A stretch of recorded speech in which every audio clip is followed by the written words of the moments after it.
let it play, boy.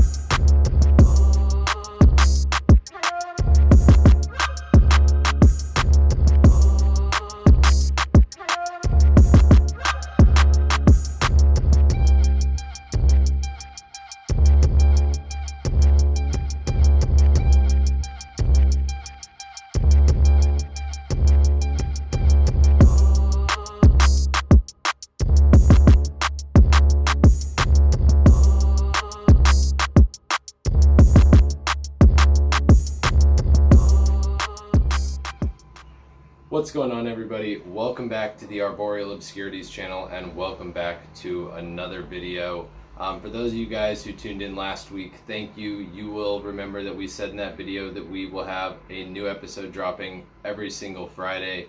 Now I got a few responses from the last video that were in regards to how I don't shut up, so we are going to not ramble so much and move right into today's video. Same as last week, for those of you guys who are not on Instagram, make sure you follow arboreal.obscurities on Instagram. We took to a poll on our story and asked you guys yet again if you wanted to see bar-neck scrub pythons or if you wanted to see blue beauty rat snakes. And once again, you guys voted for rat snakes and not for scrubs. So for my scrub guys out there, you're gonna just, I guess, have to try harder. Maybe have friends subscribe to the Instagram so they can vote on the poll, so that way that video comes out. Anyways, we are going to move right into today's video, and that is going to be about blue beauty rat snakes, or Orthriophis teaneris caliciensis. These guys are a Vietnamese species of large-bodied rat snake. If you can't tell just by the pile that's in my hands, this is Banshee here, and Banshee is a full-grown, very good-sized female. Now, I have actually seen a few blue beauties that are a little bit larger than this, but this is about it right here. She will fill out maybe a little, she will get a little bit longer, but the average length on a blue beauty rat snake is going to be about 7 to 8 feet. I believe that they can push 9-10 feet. I always believe that any snake can push a couple extra feet than what you read on the internet, and I have seen it firsthand with a few other species. So these guys are going to be one of the largest rat snakes on the planet. Their only real rivals are things like other rat snakes in the Ptyas genus. Keeled rats, for example, are going to be a big one. King rat snakes get quite large as well. But these guys are going to be the largest of the Orthriophis family. Now, not heaviest bodied. The heaviest bodied, if I'm not mistaken, are going to be your Taiwanese. But there are a variety of different beauty snakes, or in their regions they're known as racers, cave racers, or this would be the Vietnam blue racer.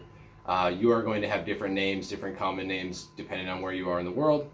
But you have, going down the list, just to name a few, things like the blue beauty rat snake, you have the Taiwanese rat snake, you have the Sumatran cave racer, you have the Ridley Eye, the Malaysian cave racer, you have the Chinese beauty snake. There's quite a few of them. They're all beautiful.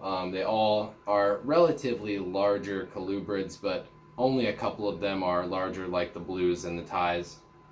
Now, these guys get their name because, and unfortunately, we're going to make today's episode a little bit short because, one, Banshee here is a little bit moody, and two, that's just because she is currently in shed.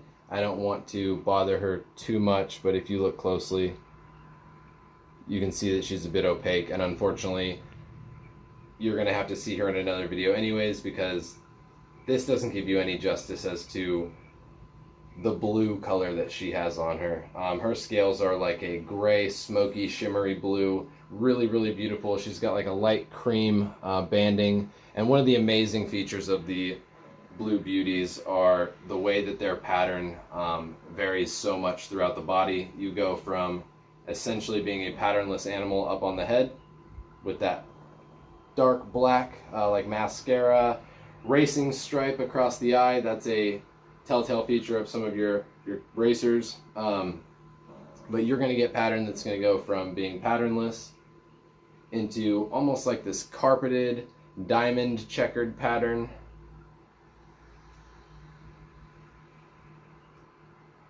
And then that's going to come all the way down into this like beautiful,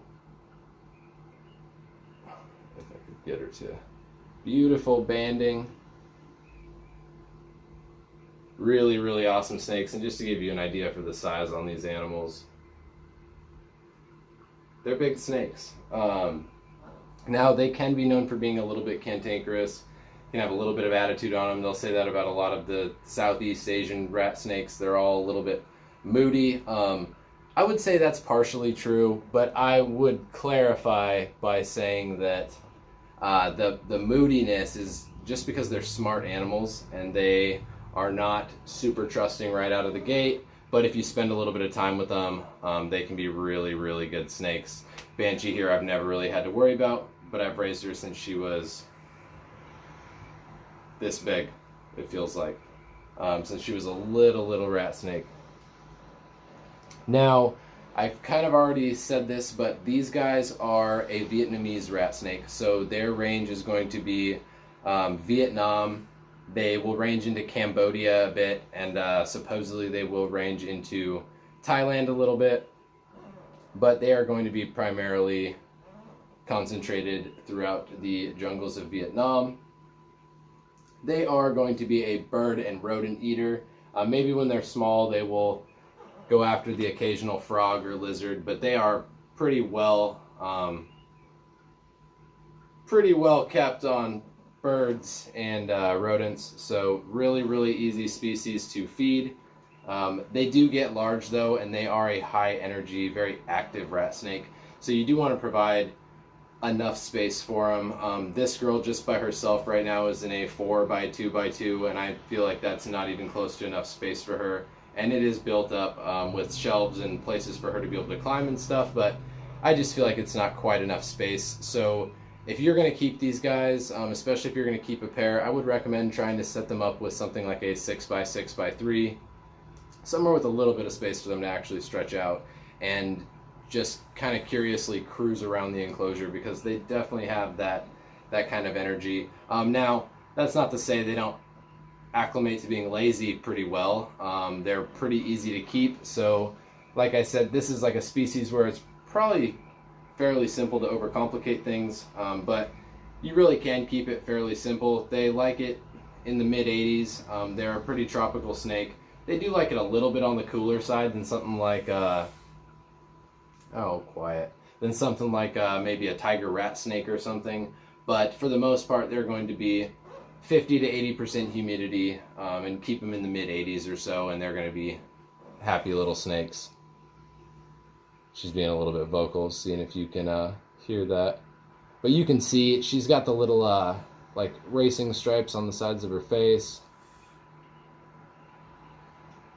She doesn't love me poking her on the face, but they're really tolerant animals. Like I said, you can build trust with these guys, and they can be really good snakes.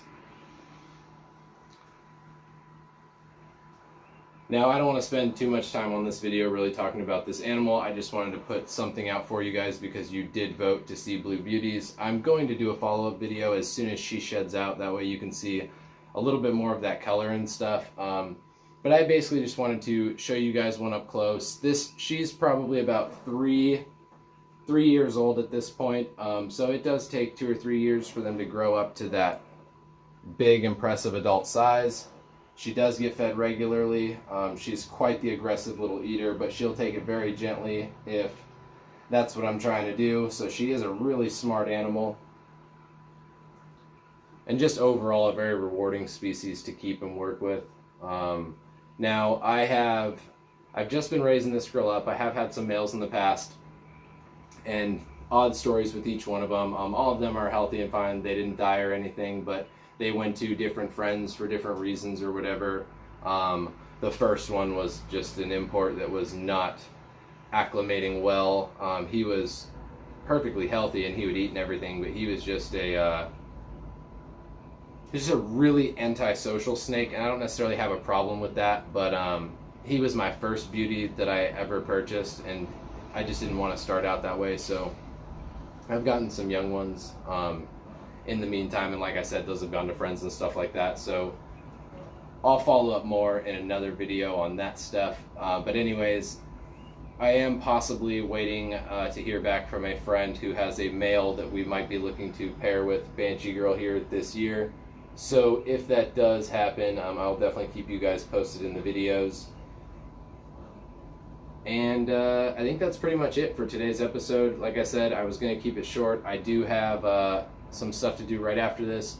Another friend of mine, which I'll again probably keep you posted in a future video, but we're going to hop off of this episode and actually be doing a podcast or guest spotting on a podcast that he has. So I'll definitely let you guys know when that podcast is out and stuff. That way you guys can check that out. That actually probably will be about scrub pythons and stuff. For those of you guys who have not checked out the merch yet, please check out our merch. All that money goes right back to the animals, and either bringing new stuff in or paying for vet visits or whatever it may be. So really appreciate you guys' support there. That's going to be Shop AO at Redbubble. I'll put a link in the description below. Please, as always, if you guys liked today's video, although it was short, please click the like button, subscribe to the channel, hit the notification bell. That way you know every time we post a new episode. I really would not put this content out if you guys didn't actually want to watch it. So I'm trying my best to put out a little bit more each and every week and try to stay relevant with all of you. I love you guys, and I will see you on another episode. Peace. That feels